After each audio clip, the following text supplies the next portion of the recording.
Alam mo, nandito ako sa Tacloban ngayon. Itong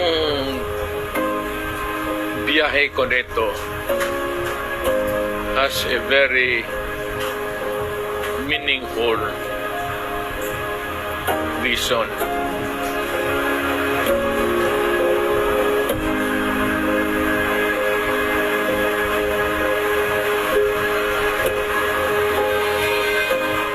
Nangyari yung Yolanda, just to yung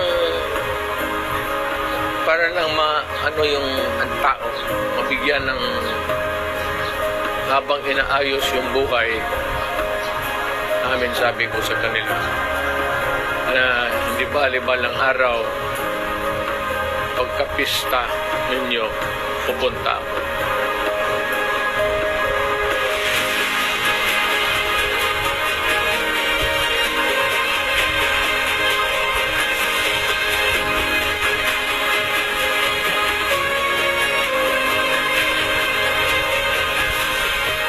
Old, and I do not think that I will have enough time to fulfill the promise.